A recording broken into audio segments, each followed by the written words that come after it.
The release of these new Blue Eyes cards is going to mark the change of an era within Master Duel. Fingers crossed.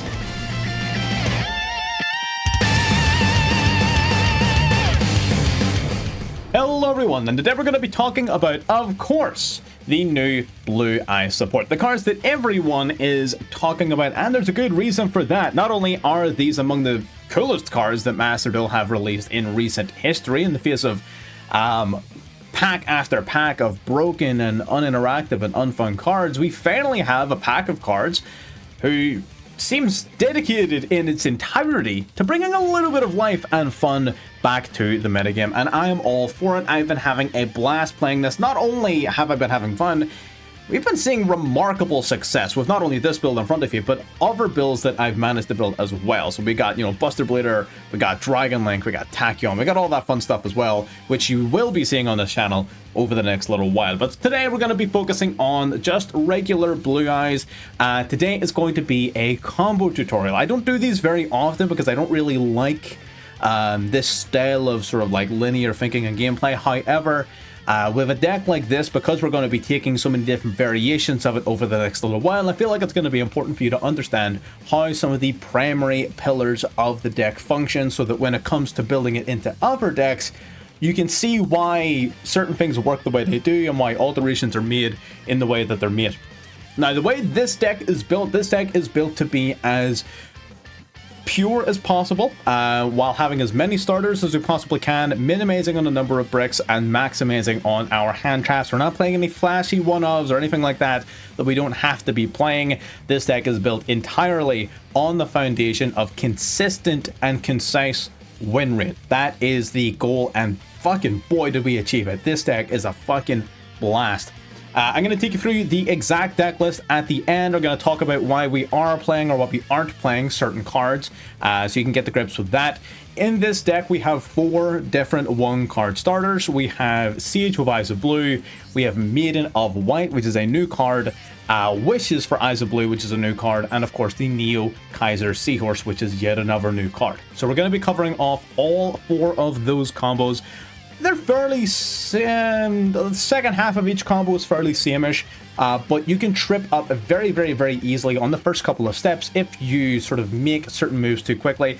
I know, for example, a lot of people jump into Spirit with Eyes of Blue far too fast before really fully utilizing the effects of all of their other cards.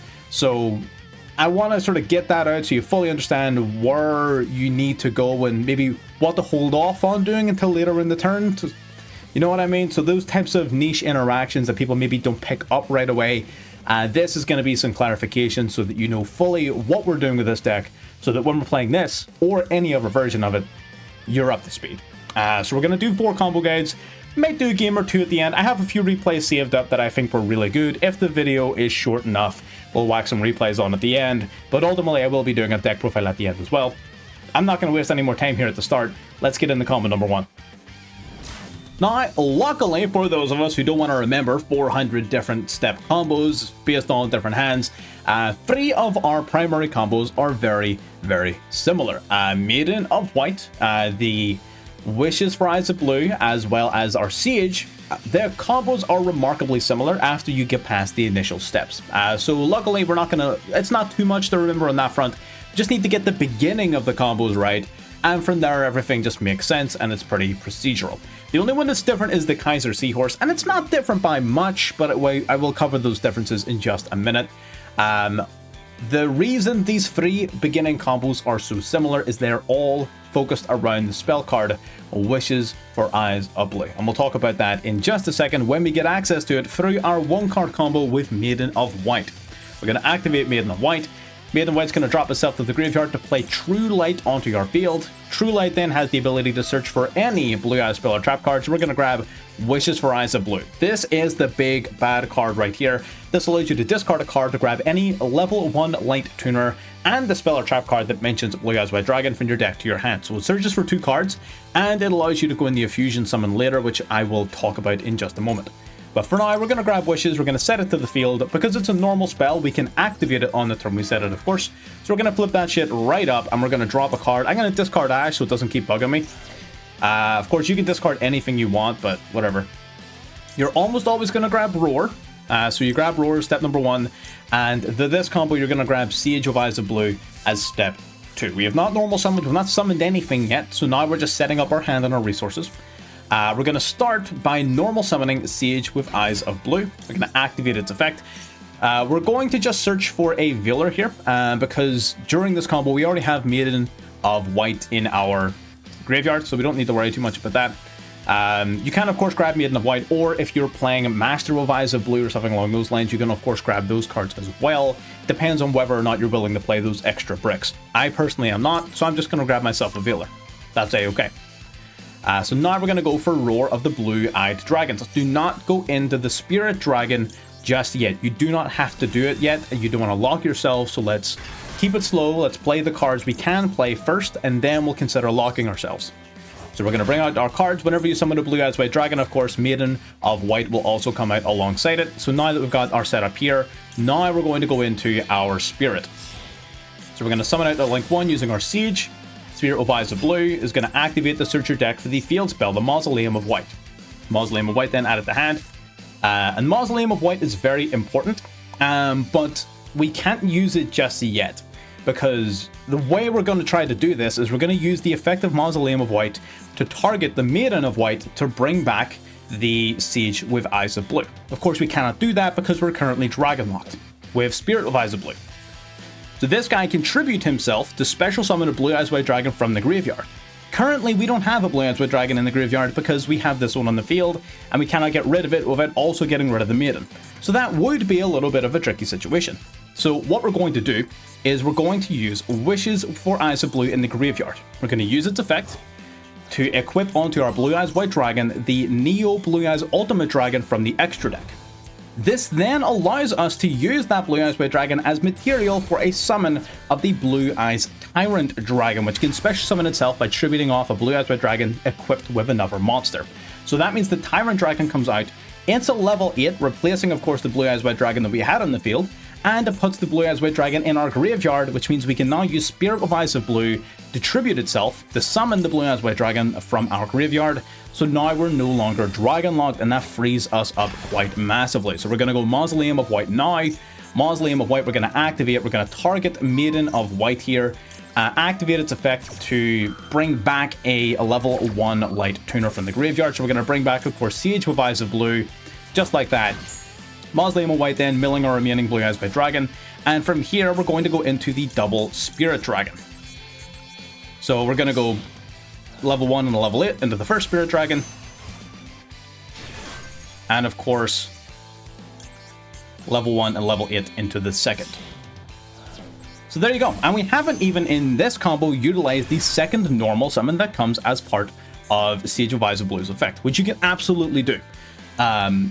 You don't have to though for this combo, and the other combos where you do use the additional summon, you're already using the cards in the deck. A lot of people play Master of Eyes of Blue for this very reason, to take advantage of this now second normal summon that we're not currently taking advantage of, and that's totally fine if you want to do that because it is probably worth the value. But again, like I said, this deck is built around consistency, and it's built around maximizing non-engine as much as we possibly can. So not only do we have a fuckload of interruption on our field, which I'll show you how that works in a second, but we also managed to draw 4 hand traps. Well, draw 3 and search for 1.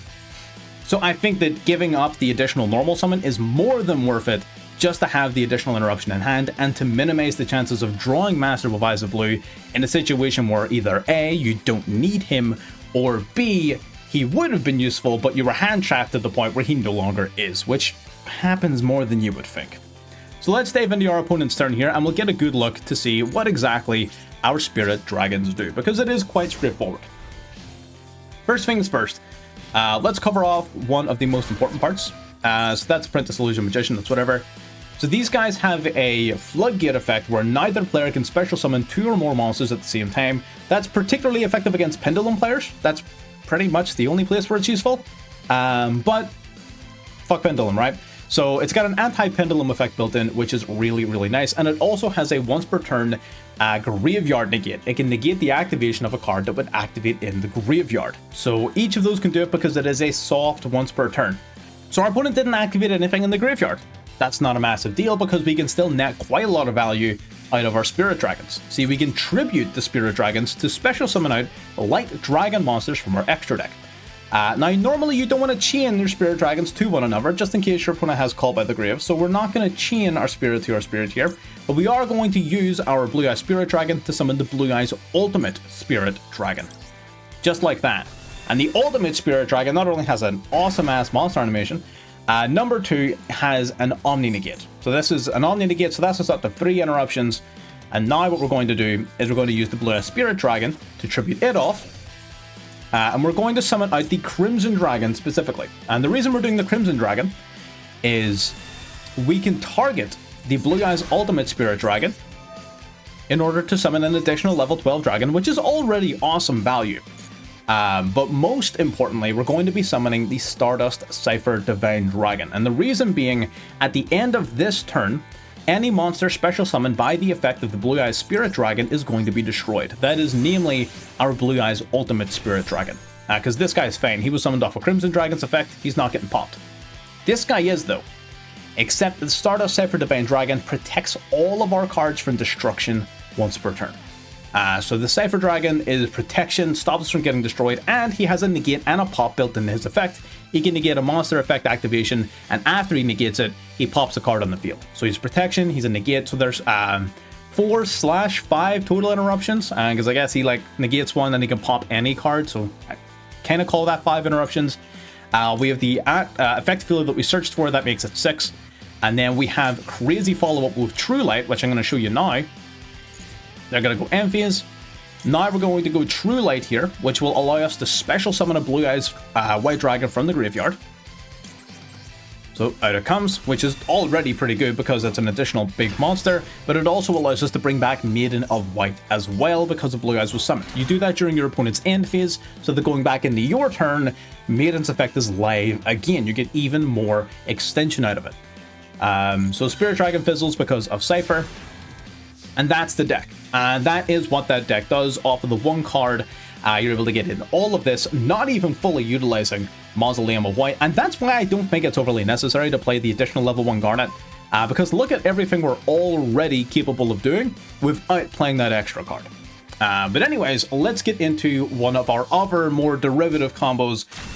This time we're going to talk about what to do when you start with the actual Wishes for Eyes of Blue itself. This is likely the strongest of the combos, purely because it allows you to put one additional really powerful interaction on your end board, because you no longer need to use True Light to get access to Wishes.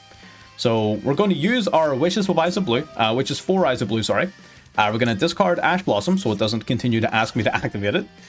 We're going to grab, of course, Roar and our Sage. Again, this part of the combo does not change. This part is fairly straightforward. Grab the Roar, grab the Sage. This is all pretty standard stuff. We're going to go Sage with Eyes of Blue here. Sage with Eyes of Blue will grab us the Maiden of White from the deck. And this is where the two combos kind of become one here, where we're going to be activating the Maiden of White, grabbing our True Light, and then we're going to use the Roar to summon a Blue Eyes out of the field, which will bring back then the Maiden from the graveyard.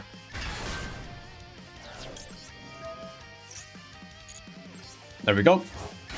And you'll see here, we're in the exact same board state we were in during the last combo. The only difference is the steps we took to get there, and the difference in the steps has allowed us to keep our True Light active. So rather than take you through the whole combo all over again, I'm going to skip to the end and save you a little bit of watching. Alright, so you'll notice we've arrived at basically the same board state, except True Light is still glowing. So we're going to activate the True Light here.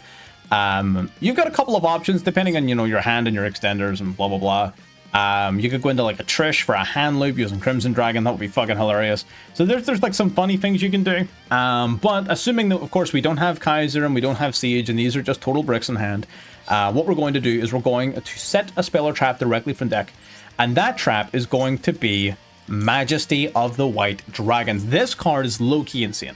Basically, you will get to show your opponent as up to 3 copies of the Blue Eyes White Dragon from your hand, graveyard, or field, and then you get to pop that many cards, which sounds really straightforward, but a cost-free pop 2 during your opponent's turn in the form of a trap card has been the difference maker in so many games. In fact, this is the card that usually wins you the mirror match because you're able to pop the True Light to prevent your opponent from really setting anything major up.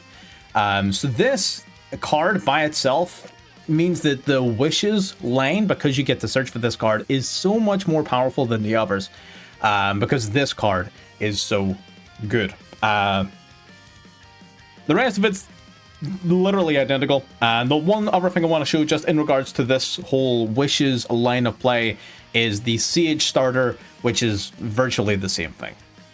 All right, so then we're going to make this one nice and quick. The only difference here is you normal summon the Sage. Sage is going to grab you, the Maiden of White. Maiden of White's going to activate, dropping itself to grave, going to grab ourselves, of course, the True Light. True Light grabs his Wishes. And from here, it's identical. I'm not going to go through the whole combo again because you know the score, right? You know what's up. Wishes into your cards.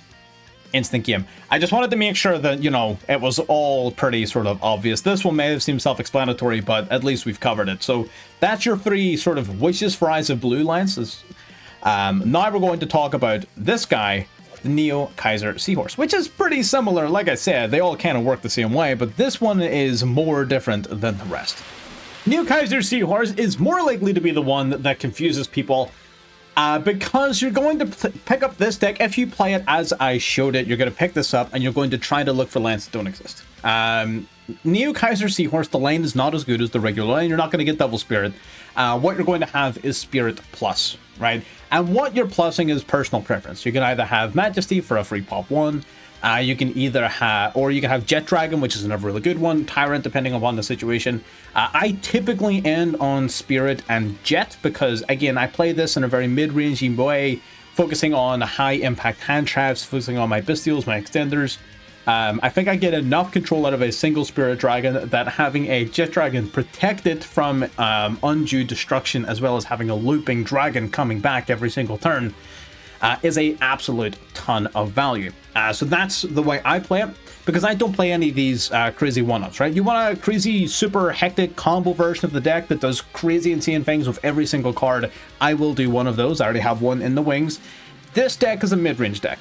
This is designed to put up enough to slow, to control, to grind, to win. That's the plan, and the Neo Kaiser Seahorse line, relative to that of other decks, is very, very indicative of that. So we're going to start off with normal summoning the Neo Kaiser Seahorse. Don't activate its effect. We're going to go into the Spirit Dragon. Spirit Dragon is something we originally held off on our other combos, but this is going to be the crux of how we begin the combo this time. So Spirit's going to grab us our Mausoleum of White. We're going to use the Neo Kaiser Seahorse, which is going to mill us a Blue Eyes related card. Now the card we're going to mill is going to be Maiden of White. This card has to be in your graveyard. If you've got it in hand already, right, that's fine, perfect, whatever. You have to get this card in your graveyard somehow because it is just that good. If you already have it engraved, you can also send the likes of Jet Dragon, which is pretty fucking awesome. But for now, we're going to send a Maiden of White because you have to have it in the graveyard. We are going to add Mausoleum of White, of course, to our hand, which we are also going to be using early relative to our other combos. Right now, we don't have a Blue Eyes White Dragon in rotation for our Spirit to summon back, so we need to get one, and we're going to get it through the Mausoleum. So we're going to drop a Blue Eyes White Dragon, and now we're going to go for our Spirit of Eyes of Blue, tributing itself to summon back the Blue Eyes White Dragon that we just sent to the graveyard. That is, of course, going to trigger Maiden of White. It's going to bring itself back from the grave as well, summoning it out over here. That is fine. Now we're going to go for the effect of Maiden of White. We're going to send it to the graveyard to play True Light. That is going to get our hands on the Wishes for Eyes of Blue, as per normal. Again, Wishes is still an amazing card. You still want to get access to it. We're going to go Wishes for Eyes of Blue. We're going to drop a card out of our hand. Doesn't really matter what. And we're going to grab, and this is where you make the choice. So if you want to end on Jet, you go Roar. If you want to end on Majesty, you of course grab Majesty. I'm going to grab Roar, and I'm going to grab Sage. Now we're going to normal summon the Sage, in addition, of course, to our regular plays. Sage is going to activate. We're going to grab another hand trap. We're going to grab another Veiler, which is awesome. Now we're going to go Roar of the Blue-Eyed Dragons. Because we control a Blue-Eyed White Dragon, we can summon the Blue-Eyed Jet Dragon from our deck. So we're going to summon the Jet Dragon here. Jet Dragon, so long as it's face up, your opponent cannot destroy other cards on your field. That, of course, applies to back row. So True Light is safe, and your Spirit Dragon and such is safe from opponent's destructive effects. So this guy's really good. And he also comes back from the graveyard once per turn if a card on the field is destroyed. So he constantly loops as well. So Jet Dragon's a ton of value. So this lane, getting access to him is pretty great. We are going to go for the Wishes for Eyes of Blue here as well. We're going to target the Blue Eyes White Dragon and equip it with our Neo Blue Eyes Ultimate Dragon. This means that when we Synchro Summon and we get rid of this card, which we're going to do now, going to go 1 and 8 into our Spirit Dragon. It means that we have the Neo Blue Eyes Ultimate Dragon in graveyard for targeting protection as well. So this is a simplified version of the other boards we've been doing. Again, don't look for lanes that don't exist. If you manage to find a better way of utilizing the Kaiser Seahorse within the list of cards in use in this deck, I applaud you, and let me know in the Discord or in the comment section below. But this is what you're going to do with the Kaiser Seahorse. If you have no extenders, no nothing, you're going to have a effective healer negate that you search for off of Siege. You're going to have a negate off the Blue Eyes Spirit Dragon. You're going to have a negate off the Ultimate Spirit Dragon. And you're going to have protection from Jet Dragon. Or the Majesty of the White Dragon. So 4 interactions in total off of the 1 card, which is pretty fucking solid, I would say, considering you're just using the 1 card and nothing else, and a ton of follow-up, of course, for the following turn. So not as good as the other combo, but still very, very effective while minimizing the number of bad cards in your deck. I know you can do crazy things, but all those crazy things require really bad cards to be in your deck, which I don't really want to play in a mid-range deck. So that's all of the combos. I'm going to show a quick game or two here just to sort of see the deck in action, and then we're going to have a look at the actual deck list, and I'll walk you through my thoughts when building it. Again, as part of the deck's mid-range nature, a large part of what makes it tick is the fact that its reliance on simplified engines and streamlined engines. You got so much more room for non-engine cards, Ash Blossoms, Imperms, Veilers, Drolls, all of that. You have so much room for it, which allows you to help stop your opponent from putting up unstoppable boards, right? So here, our opponent's going to be playing some Unchained. We've got a double Ash and an Imperm, dribble to Ash, one of his cards, dribble to Imperm, now the Link 2. That's going to sufficiently slow him down. It's not going to take away all of the disruption, but our deck can play through a moderate amount of disruption as well. So the combination between those two factors makes this a really solid sort of mid-range contender. So even if they manage to set up some amount of interruption through the amount of hand traps, we can still get playing the game. We're going to normal summon the Siege here. We're going to go into Spirit of Eyes of Blue. Spirit of Eyes of Blue going to grab us Mausoleum of White. Now, the reason we're doing it in this order is specifically because of this. So I wanted him to use Escape of the Unchained on something to do with the Spirit lane so we could protect our True Light. Now we're going to go Maiden of White. We're going to play the True Light. True Light going to activate, playing Wishes for Eyes of Blue. Wishes for Eyes of Blue then going to activate, discarding our trap card. We're playing against Unchained, so popping isn't going to be massively valuable. We're going to search for 2. We're going to go Siege of Eyes of Blue, targeting Spirit with Eyes of Blue. They're going to go Maxi. Of course, we've got the backup Ash Blossom in hand just for that. So we're going to say no to that Maxi. And then, essentially, yeah, our opponent surrenders. Trying to get decent games at sort of Platinum 3, Platinum 2 is really tough. We'll be in Diamond very, very soon. But effectively, yes, we would have been able to summon the Jet Dragon off of the Siege, sending the Spirit. Then we would have used Roar to summon the Blue Eyes. Blue Eyes being someone would have triggered Maiden to come back. We would have had Jet and Spirit, which would have been more than enough protection into an Unchained matchup. Jet is especially good into destruction-heavy decks like Unchained. So we would have had Spirit for negating his graveyard monsters. We would have had Jet, of course, to protect our back row and our monsters from destruction, and it would have been really solid playing through all of that disruption. Again, a decent showcase of the mid-range nature of the deck. It's tough for me to get better replays, but I do have one more I want to show. Alright, getting into a mirror match, and you're going to be seeing a lot of these. We're going to go Bingo Machine Go here. Bingo Machine Go, searching our deck for Wishes for Eyes of Blue, revealing 3, grabbing 1, of course, because they can't choose anything else. Activating Wishes for Eyes of Blue, we're going to drop a card, grabbing Roar of the Blue-Eyed Dragons, as well as Siege with Eyes of Blue. We're going to go Siege, then on normal summon, I'm going to grab us Maiden of White. We're going to go Maiden of White, discarding to play the True Light. We're going to go into Spirit here a little bit earlier than maybe we should have. Small sort of misplay on our part, but it's okay because we end up getting hit with the Veiler, so all's well that ends well. It worked out for the best.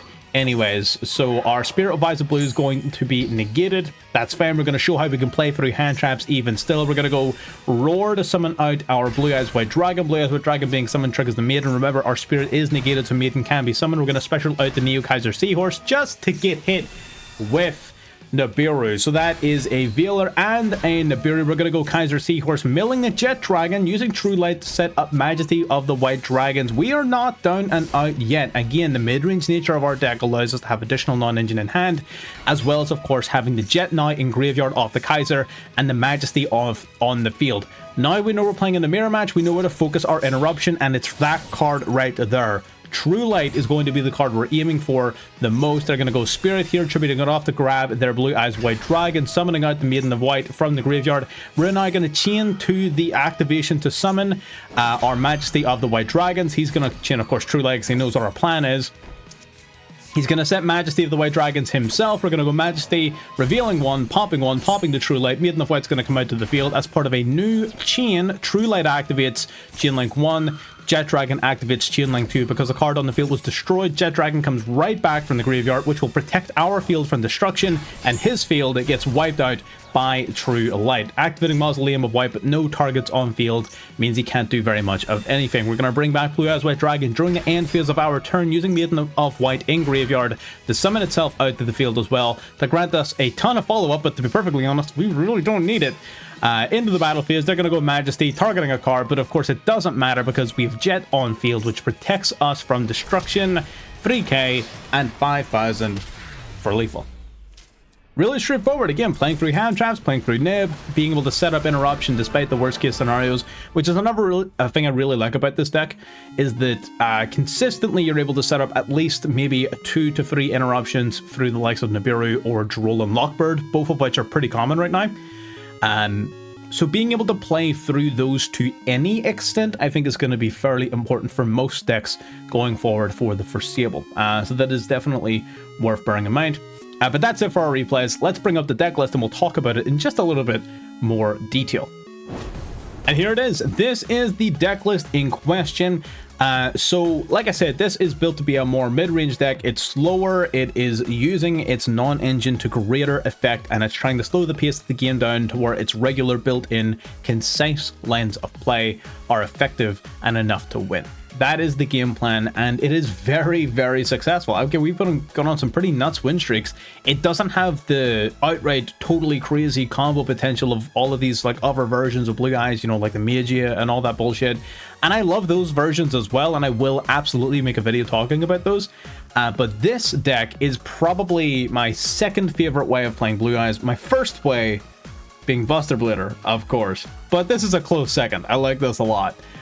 So let's talk about the deck list. We, of course, have the 2 copies of the Blue Eyes White Dragon. You don't need a third copy of this. You do need at least 2, but you don't need a third. So you can really sort of, again, that's another effort where we're cutting down our bricks, the cards we don't need to be playing. We've got triple Siege with Eyes of Blue. Of course, it's one of our main combo starters. Maiden of White, one of our main combo starters. So 3 of that. 3 Neo Kaiser Seahorse, a big combo starter. 1 Blue Eyes Jet Dragon, which is a fantastic utility card. It's not technically mandatory, but it is remarkably useful. So there's no real reason not to play it. It can be milled off the deck super easily off of the Kaiser Seahorse. It can be summoned using Siege's secondary effect. It can be summoned off of Roar of Eyes of Blues. It's just a really useful card, and once it's in rotation, it stays in rotation until or unless it's banished. So definitely a card worth having in your deck. Bingo Machine Go is totally optional. This card is literally just here to act as an additional copy of Wishes, as well as potentially Ashbait, just in case we have, Wishes in hand already. So Bingo Machine Go, not a fantastic card. So you don't have to play it. I mean, most people aren't playing it, and for good reason. If it's only really useful to grab Wishes, so if you already have Wishes or a way to get access to Wishes, you don't really need it. But it's here. It's been good Ashbait every now and then. It's a consistency tool technically, so play it, don't play it, it doesn't really matter. I'm personally playing it at 1. Triple Wishes, of course, we talked about this card at great depth already throughout the combos. Double Roar, you can get away with 1. A lot of my versions only play 1 of this card. I have recently been coming around to playing the idea of playing 2, just to make sure Wishes is live on follow-up turns and such. So that one's optional, so you can play 1 to 2 copies of this. 1 copy of Mausoleum, we all know why this is here. I think Majesty of the White Dragons is a mandatory card. I think it's so impactful and so applicable that I think you're just actively making a mistake in not playing this card. I really, really like it. So 1 Majesty and then 1 True Light. Everything else in this deck is optional.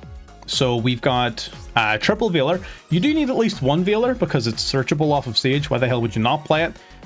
So at least 1 Veiler I would say is core, but the others are optional. Duel and Lockbird has been phenomenal in terms of it just locks down so many decks in this format. I would absolutely recommend playing Duel. Maxi, of course, Triple Ash Blossom because Maxium and Full Wallace is legal. We got some Bestials, Magnamut and Drissworm.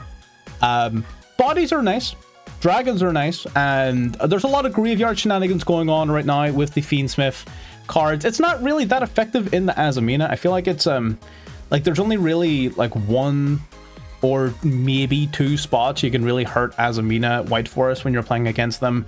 So Bestials are decent into that matchup. They're pretty good against decks that are just playing a Fiendsmith engine because you can lock that shit down pretty effectively. So overall they're pretty solid. And again, they're just sort of bodies. Summoning Magnamut off of Seals is already really good. So it just the Drissworm just basically acts as an additional Magnamut target.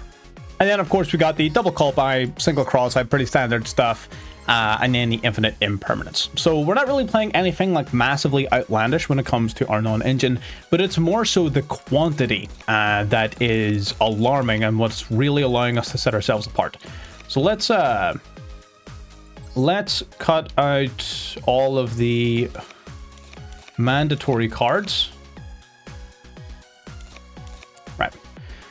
21 slots. 21 slots of non-engine. 19 engine cards is all you need to run this deck. So that's 21 cards you can do whatever the hell you want with. Like, for example, if you wanted to, you could cut these 2 and run some extra hand traps. You want to run some Ghost Ogre? Be my guest. 100%. You know, you don't like the Bestials? Sure, why not some Ghost Spell? Fuck it. Why not?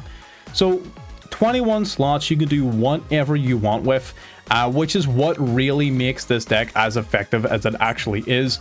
Because at the end of the day, if your opponent cannot play the game and cannot set up to full power, they're going to have a hell of a hard time stopping you. Because your deck's pretty solid. You know, like this Blue Eyes deck is not a bad deck, it's not a weak deck by any stretch of the imagination. So having so many cards to slow your opponent down, and then having so many 1-card starters out of the remaining 19 cards is just phenomenal. So virtually 0 bricks in this deck. Even the likes of True Light, which you don't typically want to see in hand, Maiden doesn't have to set it from deck. It can set it from hand or even from the graveyard, which means you can just discard this card and fucking reset it later, you know?